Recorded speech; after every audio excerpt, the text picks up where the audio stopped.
Bienvenue à toutes et à tous dans cette chaîne de formation dédiée à l'intelligence artificielle et au machine learning.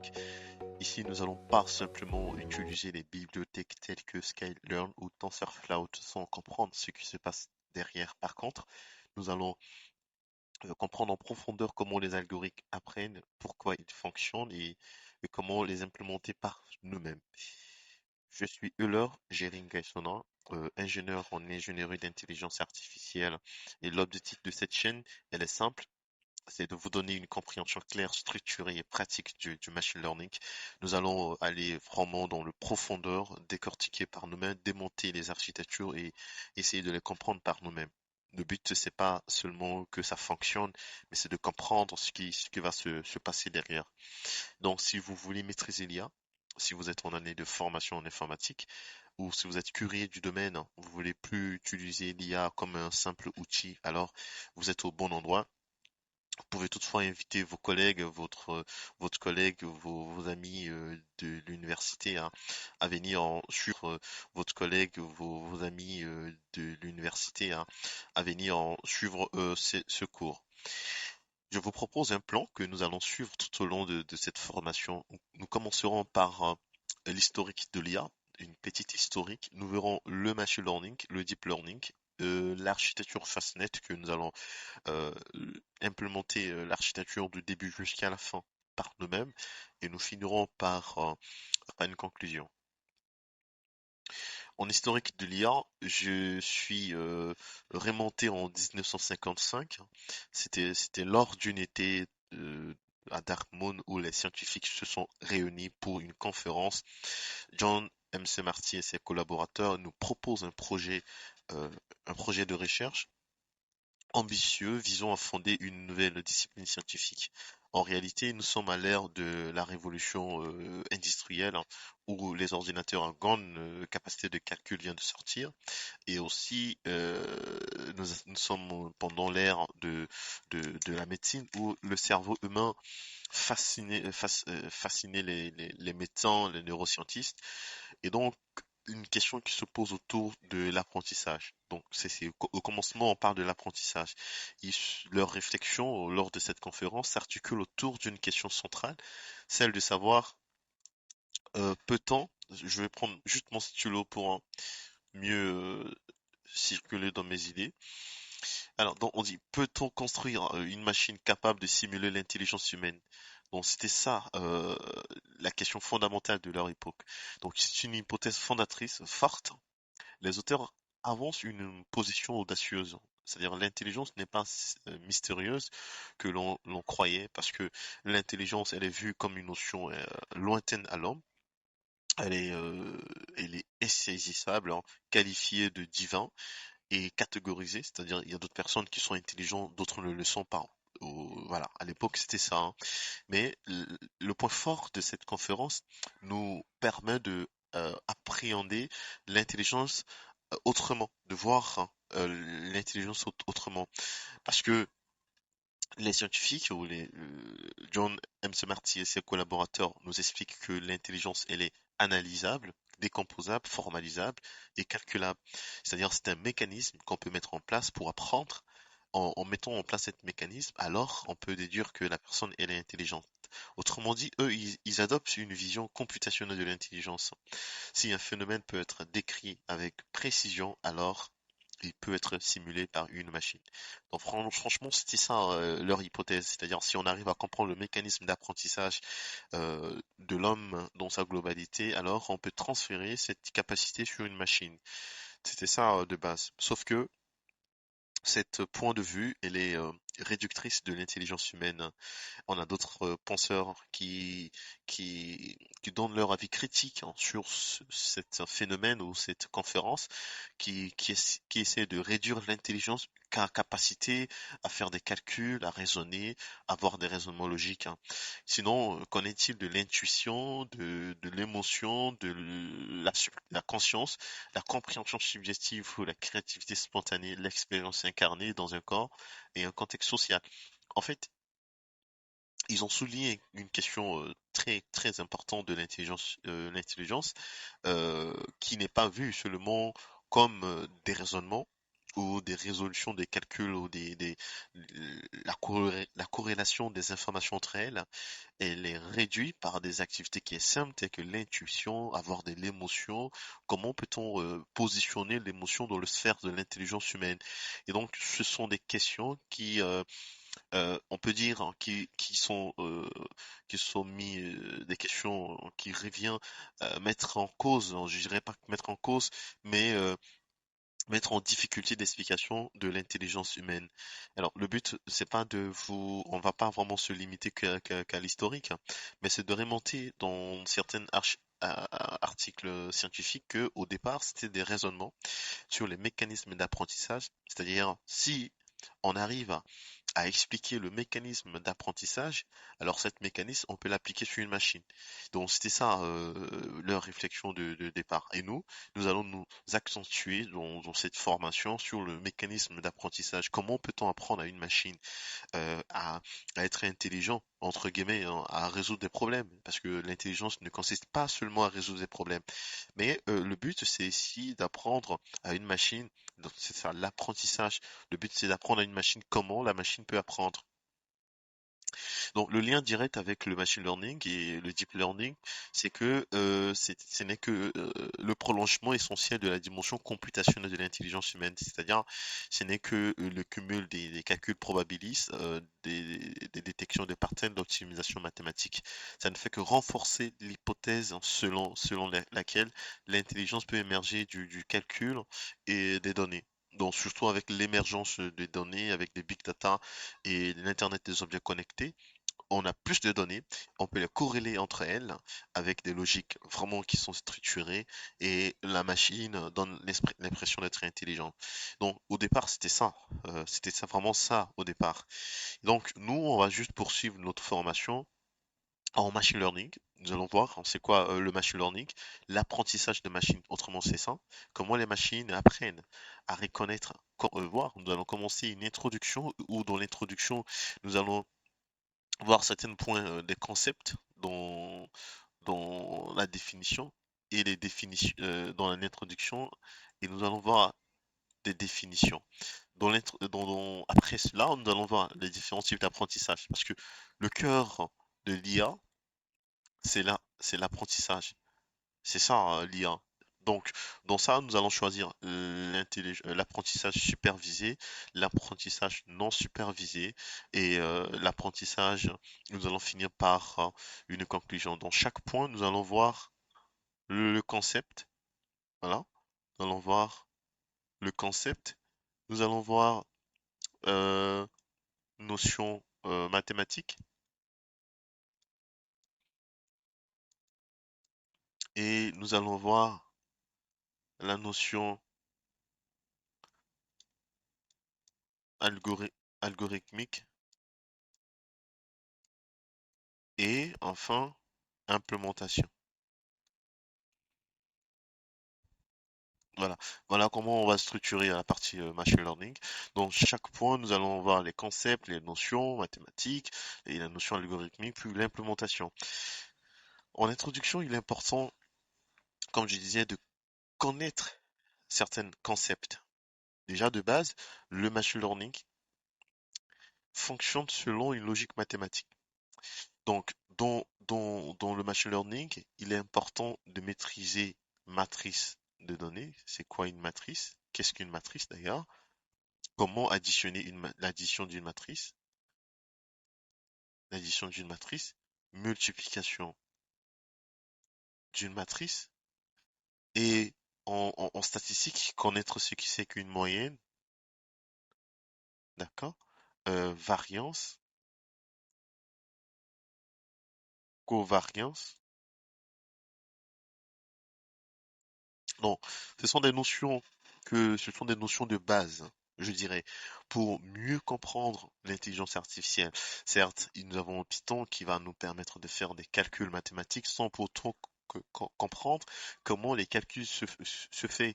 Mais le but, c'est pas ça. Le but, c'est de comprendre vraiment comment on fait les calculs de matrices, comment on multiplie les matrices, parce que au final, le machine learning, autrement dit l'apprentissage de machine, n'est que des calculs matriciels, hein. C'est vraiment des calculs matriciels, l'addition des matrices, multiplication des matrices, des probabilités que nous allons pouvoir appliquer. Donc, le machine learning est un sous-ensemble de l'intelligence artificielle, hein. Ça, c'est quand même très important. Donc, l'IA, c'est un ensemble où dans l'IA, vous allez trouver, l'IA, c'est l'ensemble, je vais le mettre dehors, où vous allez trouver machine learning, le deep learning, big data, voyez. Donc tout ça c'est un ensemble. L'IA c'est l'ensemble de tout ça. C'est pas seulement ChatGPT, hein, c'est pas ChatGPT. ChatGPT fonctionne tout en corrélation avec les modèles de machine learning et de deep learning. Donc nous allons voir chacune des éléments constitutifs de l'IA, machine learning, deep learning. Si vous voulez bien, on peut aussi aborder la notion de big data avec les différentes architectures de big data et voilà, comment en structurer les données volumineuses. Voilà. Donc, euh, le machine learning est un sous-ensemble de l'intelligence artificielle qui permet à un programme informatique d'effectuer une tâche pour laquelle il n'est pas programmé. Vous savez, les programmeurs, qu'est-ce qu'ils font? Ils implémentent une fonction. Voilà. On a un euh, euh, public classe, hein. On a une fonction, on va exécuter des lignes de code. Si on exécute ce programme, il va exécuter ce bloc de code, hein, les instructions qu'on lui donne. Si c'est une fonction, par exemple, si je dis fonction add, addition, qui prend deux paramètres A et B, dans cette fonction, je vais dire juste retourne A plus B, d'accord? Mais en fait, si j'ai une fonction, je vais mettre ça ici, comme ça va mieux sortir. Alors, ok, une fonction add qui prend en paramètre A et B, d'accord, qui retourne A plus B. Si j'exécute cette fonction, ben, il va juste me faire l'addition. C'est-à-dire, si je donne à mon fonction, j'appelle la fonction add, je lui donne A égale à 5, B égale à 5, d'accord? Et donc, cette fonction va me retourner juste 10. Il va pas me retourner autre chose que ce que j'ai programmé ici dans l'implémentation. Cela veut dire quoi? Cela veut dire que l'intelligence, c'est pas facile aussi de, alors, je vais juste effacer, rendre propre. Donc, c'est pas aussi facile, hein, de, de faire des programmations, des lignes, des instructions pour que la machine apprenne.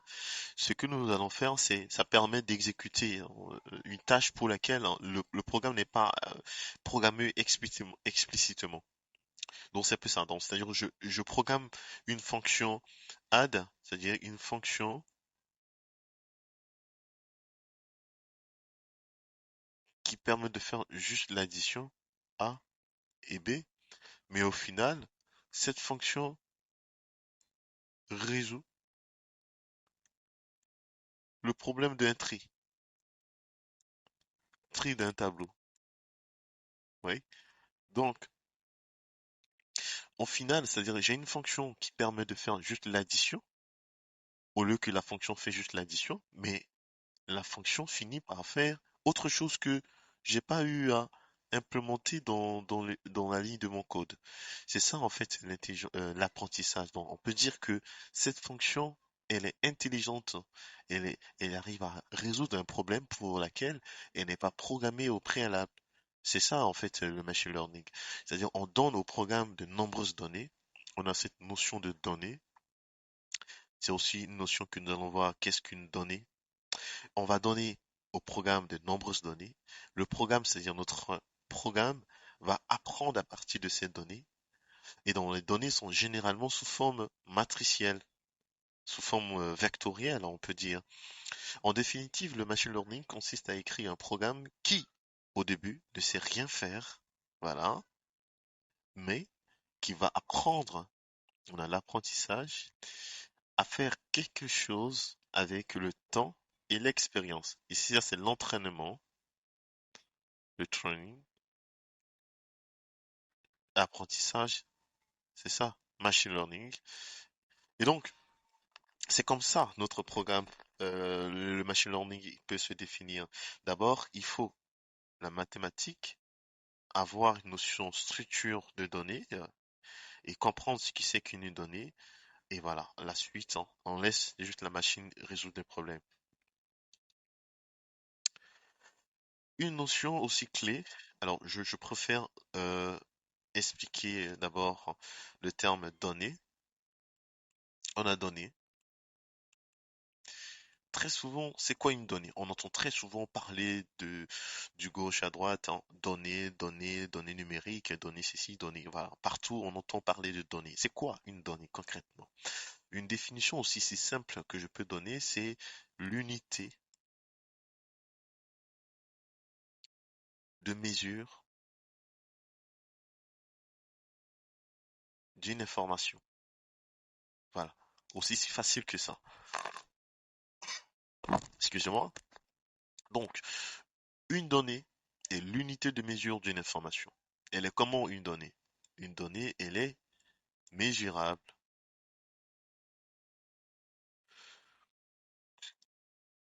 quantifiable.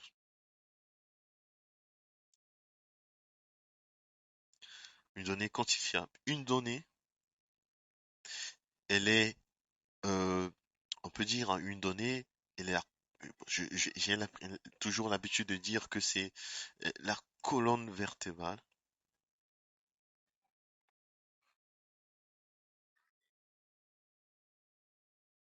d'une information. Autrement dit ici, on ne peut pas, il y a une corrélation étroite entre une donnée et une information. Quand vous comprenez ça, vous pouvez exploiter n'importe quelle information. Et donc, dans une information, vous pouvez trouver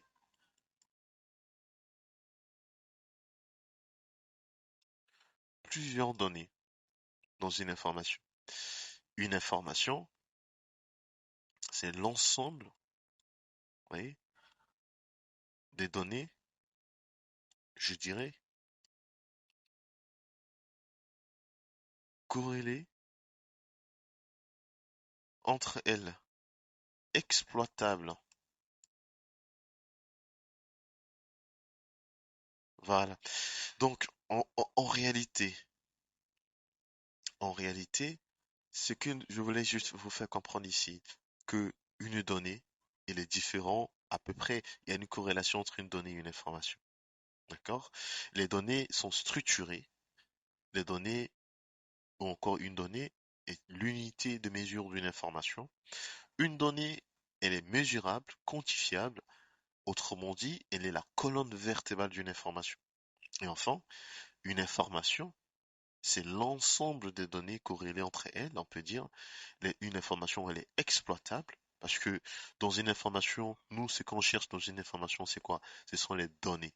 Donc, si on arrive à comprendre ça, et moi je donne une définition ici pour dire une donnée est une observation mesurable du monde réel. C'est quelque chose qui est du monde réel, mais on peut le mesurer, quantifier, transformer en valeur exploitable par une machine. Pour que l'algorithme puisse exploiter notre donnée, elle doit être transformée en quelque chose qui est comprise par la machine. Donc c'est un peu ça. Nous allons exploiter cet exemple-là tout au long de cette formation. Prédire le prix d'un logement en fonction des caractéristiques telles que sa surface ou superficie, le nombre des chambres, son ameublement, sa proximité avec un axe routier principal, etc. C'est-à-dire les prix des maisons, généralement, les prix de loyer, voilà, sont en fonction de leurs caractéristiques. Oui, de leurs caractéristiques. Plus la maison, elle est grande de surface, plus la maison, elle est grande de surface, plus la maison, elle est grande, elle est pas loin de accommodité, hein, accommodité. Elle est beaucoup, il y a beaucoup de chambres, on peut dire. Beaucoup de chambres. Le prix varie. Le prix est différent. Donc, ce que je voulais dire par là, de savoir exploiter l'information. Si on sait comment exploiter une information, alors on peut tirer le maximum de cette information. Donc, une des points très importants en machine learning, c'est les données. Il faut maîtriser les données. Qu'est-ce qu'une donnée? Euh, et donc, l'autre point que nous allons aborder, c'est les modèles. Je vais laisser ce tableau pour expliquer le modèle. Le modèle, c'est quoi? On a déjà parlé de données. Qu'est-ce qu'un modèle? Un modèle, je vais juste donner un exemple. On va donner un tableau immobilier.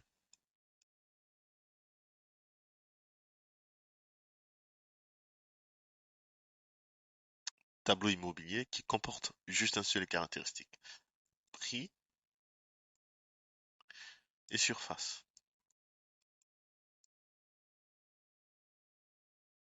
Ici, on a, par exemple, 7000 dirhams. La surface, on peut dire 80 mètres carrés. Prix s'exprimer en, la devise, c'est en dirhams. Surface, c'est en mètres carrés. Donc, pour un prix de 7000 dirhams, la surface de la maison doit être 80.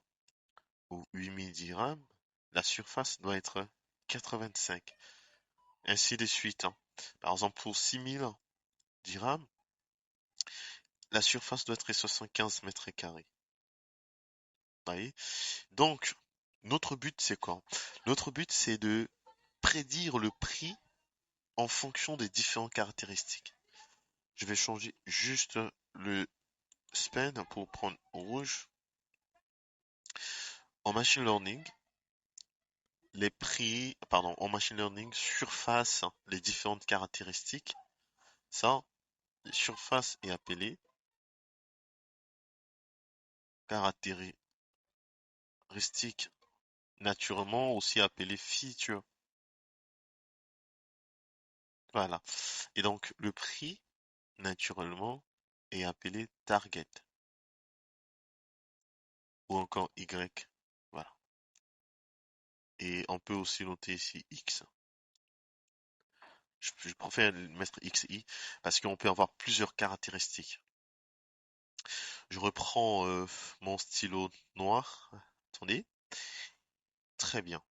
Donc, ici, nous voyons juste ici notre variable. On a une seule variable. Alors, on va choisir la fonction f de x. Notez très bien que le modèle, c'est un choix. Dans la machine learning, première des choses, c'est nous qui choisissons du modèle en fonction du problème qui est en face de nous, en fonction du problème que nous voulons résoudre. C'est à nous toujours de choisir. C'est à nous de choisir le modèle. Moi, je vais dire en f de x égale à ax plus b. Retenez ceci. Je reprends mon stylo rouge que en machine learning, nos a et b sont les coefficients et nos x sont les features ou caractéristiques. Y, c'est notre y. Voilà, f de x c'est notre y. Donc, au final, j'ai f de x égale à ax plus b. Ou, je vais dire surface, hein, c'est-à-dire y égale à a surface plus b. Mon but, c'est de dire pour quel... Alors, je vais juste reprendre mon stylo noir. Oh là là, qu'est-ce que j'ai fait? Est-ce que je peux retourner? Non, c'est pas grave. Reprenons le tableau. Ça nous permet de mieux comprendre, de répéter. Prix, surface, exprimé en mètres carrés. Ok. Prix divise dirham. Bon, je vais mettre 7080 mètres carrés, 8085 mètres carrés, 6000, on va dire 70 mètres carrés. On avait choisi le modèle. Le modèle, on dit toujours c'est à l'ingénieur de choisir ou à vous le développeur de choisir le modèle. Et on a choisi f de x égale à x plus b, où notre x c'est les caractéristiques, notez bien, x sont les caractéristiques, x égale à surface, hein, et y c'est notre prix, donc on va dire y égale à a, fois surface plus b. But, c'est de dire pour quelle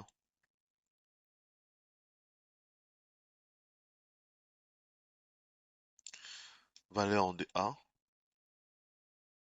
et b,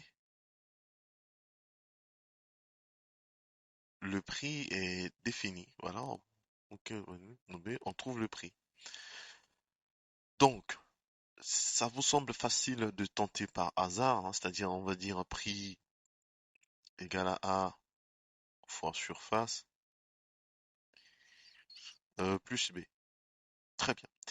On a 7000 égale à A, 80A plus B. On a 8000 égale à 85A plus B. On a 6000 égale à 70A plus B. Ça, c'est notre exemple, hein, ce que je suis en train de reprendre ici. Maintenant, le but, c'est de définir A, B, pour quelle valeur de A, pour quelle valeur de B, on trouve ce prix. Donc, l'objectif de ce modèle que nous allons choisir, c'est ça le modèle. C'est à la machine, c'est à notre programme, ou c'est à la machine de prédire les coefficients. Voilà. C'est ça l'objectif final du définition du modèle. Ça, c'est le premier cas où on a juste un seul variable, hein, un seul x, hein. Mais on peut avoir un x et y, plusieurs variables. Donc, toujours dans le même cas d'exemple, je vais juste effacer tout. Ou dans le cas où on a prix, surface, et on a nombre de chambres. Vous voyez? Donc, comme je disais ici, je prends juste le stylo rouge pour vous, pour mieux expliquer jusqu'ici. C'est nos caractéristiques. Ok? C'est notre caractéristique appelée aussi feature. Vous pouvez appeler aussi variable indépendante. Voilà. Donc, et Y, comme je disais, Y, c'est prix, appelé aussi target. Reprenons notre stylo noir. Et donc ici, on a, par exemple, tout à l'heure, 7000 pour 80 mètres carrés. Le nombre de chambres, c'est 2. Voilà. On a pour 8000, 85 chambres, c'est 3. Et ici, on a 6000. 70 mètres carrés. Nombre de chambres, c'est 2. Au final, ici, notre modèle, ça sera plus f de x égale x plus b. J'ai plusieurs variables. On a x carré plus bx plus c. Je peux adopter cette fonction où je dirais c'est le x1, x2. x1 ici, c'est ma surface, où je vais mettre juste à côté x1, x2. Et f de x égale à y. Donc c'est égal à y, on aura 80 au carré a plus b, je dirais 2 plus c. Et donc j'ai 7000 égale à 80 au carré a plus 2b plus c. J'ai une équation. 80 000, c'est égal à quoi? 85 au carré a plus 3b plus c et 6000 égale à 70 carré a plus 2b plus c.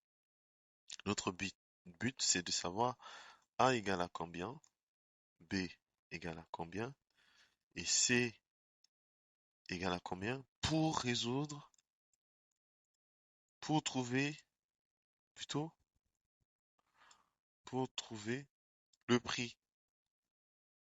Voilà. Donc là, c'est comme ça, voici le but hein, du modèle. Donc, notre modèle doit nous permettre à prédire le prix grâce, donc, en fin de compte, les A et les B et les C, c'est pas à nous de trouver les A et les B, c'est à la machine de trouver A, de trouver B, de trouver B. Voici vraiment le but hein, du machine learning. Et donc, je disais ici, je reviens juste en arrière. Donc, un modèle est une fonction mathématique cette fonction mathématique, elle est choisie, hein. Attention, on choisit cette fonction. Si on choisit mal cette fonction, ben, notre modèle aura du mal à prédire les variables. Prends les données d'entrée, c'est-à-dire les features ou encore les caractéristiques. Apprends les paramètres, c'est-à-dire il doit trouver le meilleur coefficient qui peut, qui tend vers notre réponse qui est le prix et produit une prédiction. Prédiction, c'est prix. Donc, en définitive, le machine learning consiste à utiliser les données pour apprendre automatiquement les paramètres d'un modèle mathématique afin de faire des prédictions sur de nouvelles données. Voilà. A et B sont des paramètres que le machine doit déterminer automatiquement. Voici le cœur, le noyau du machine learning. Par contre, une chose, c'est-à-dire on a aussi d'autres possibilités. Je vais juste nettoyer le tableau. Très souvent, ce que nous allons appliquer, on va programmer, c'est quoi? On a un fichier, bon, je vais dire un dataset. On va voir aussi c'est quoi un dataset ou un fichier Excel, d'accord? Qui comprend plusieurs lignes. Ce que nous allons faire, par exemple, on a notre fichier prix surface qui peut contenir plusieurs lignes comme ça. Ce que nous allons faire, nous allons juste les observer sur une graphe, c'est-à-dire ici on a notre Y, c'est le prix. Je préfère mettre prix, hein. Comme ça c'est clair. Voilà. Donc j'ai pris et j'ai surface. Et donc je vais observer juste les points parce que ici j'ai leurs coordonnées. J'ai les coordonnées, par exemple ici c'est 8000. On avait dit 80, 7000, 70, 9000, on a 85, ainsi de suite. Ça peut être plusieurs lignes, une extraction de fichiers qui comporte plusieurs données. Donc, on va observer ces données, on va, voilà, représenter ces nuages des points sur notre plan. En observant les nuages des points, toujours c'est un choix. On va choisir. On va dire qu'on va utiliser la fonction d'une droite. Ça a une tendance linéaire. Elle est linéaire, c'est-à-dire ça se suit, et les données se croient, elles sont croissantes. Donc, on va dire que la fonction, l'équation en fait, c'est la fonction qui permet de définir une droite, hein, elle est f de x égale à x plus b. Bah, il faut, c'est-à-dire, il va pas prédire exactement le prix, mais il va prédire une coefficient qui nous permet de tracer notre droite, une droite qui passe par le maximum des points. Et l'écart entre le modèle, c'est-à-dire la prédiction de notre modèle, il faut que l'écart entre les points ne sont pas énormes. L'écart entre les points ne soit pas vraiment, vraiment du tout énorme pour minimiser les erreurs. Et là, on va parler de l'apprentissage. Mais comprenez que à partir d'un fichier contenant des données, quand je dis des données, rappelez-vous, elles sont quantifiables, mesurables. À partir des fichiers des données, on peut explorer, on peut visualiser ces données en fonction de tendances parce que les données peuvent avoir cette allure, hein. Les données peuvent avoir cette allure. Donc, je vais dire que je vais choisir plutôt une fonction polynomiale qui fait comme ça. Donc, je sais qu'une fonction convexe, c'est ax carré plus bx. C'est ça. Selon surtout l'évolution de la courbe, je peux choisir une fonction par rapport à l'évolution de mes coordonnées des points.